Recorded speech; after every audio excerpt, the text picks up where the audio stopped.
It was supposed to be a normal Tuesday on the island of Sodor. Steam puffs, birds chirping, and Thomas humming the same theme song he'd hummed since the 80s. But today, the birds weren't chirping. The wind had a weird echo to it, and Thomas wasn't humming. The camera zooms in. Thomas is parked outside the shed, engine off, eyes slightly squinted. Something's off. "Thomas," a voice crackled through the comm. "You there? Come in." Thomas blinked. "This is Thomas, go ahead." "It's Rob, he's gone rogue." Thomas's face dropped. "Wait, Rob?" he asked. "Yes, Rob. The rail operations bot. He just hijacked a prototype energy core and vanished through the glitch tunnel." Thomas groaned. "I told them not to trust a sentient algorithm with unlimited wheel access. We need you on this, Thomas. Get the team, now." A horn blared behind him. Percy rolled up with a sandwich. "Hey, you ready for lunch, or?" "We're going off the map," Thomas said. Percy blinked. "Define off." "Into the version that doesn't exist." Cue intro theme, but distorted, glitchy, slightly haunted. Thomas, Percy, and Gordon gathered outside the old shed, the one covered in vines and warning signs. It had one big faded stencil on the front. Sodor version X, access denied. Emily rolled in, eyes wide. "Are we seriously going in there?"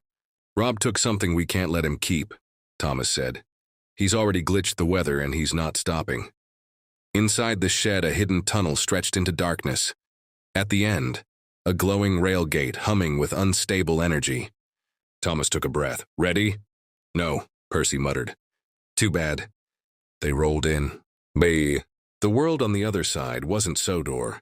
It was anti-Sodor. The trees floated. The clouds were pixelated.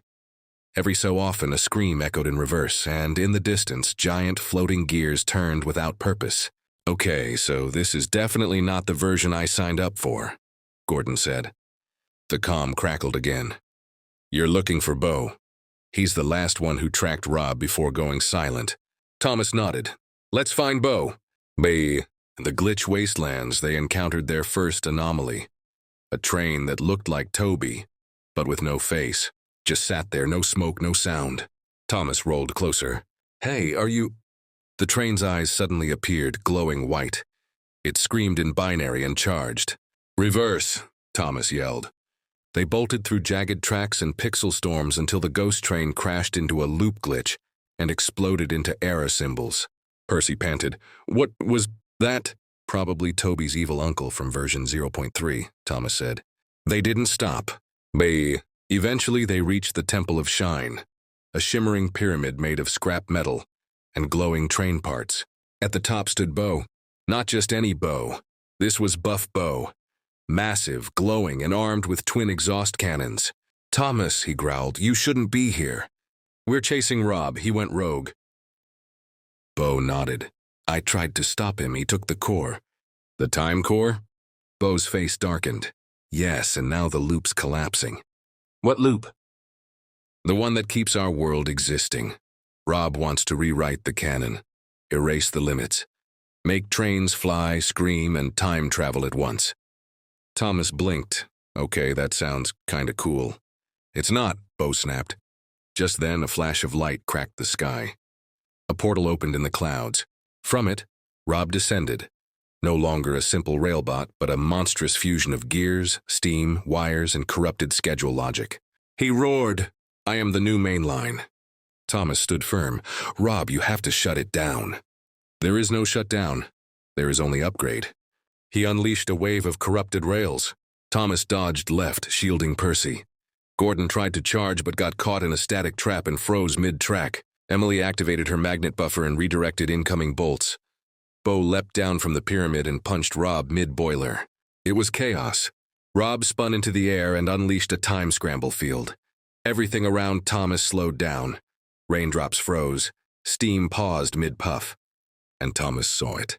The core, embedded in Rob's chest. Pulsing. Glitching. "Emily," Thomas whispered, "I need a lift." "You're not serious.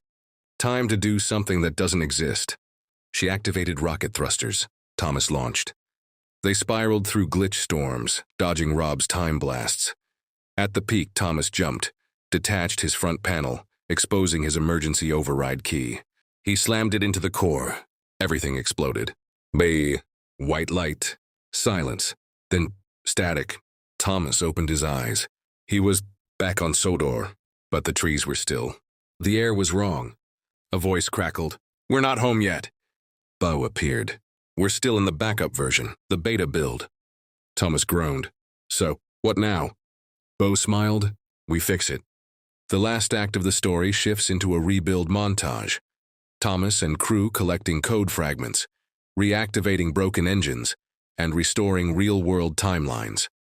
They dodge backup versions of Diesel 10 with wings, avoid a crossover with Dora the Explorer, and survive a SpongeBob Train God cameo.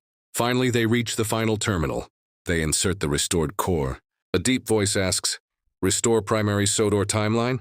Thomas hesitates, then nods. "Yes, but keep some upgrades." Flash.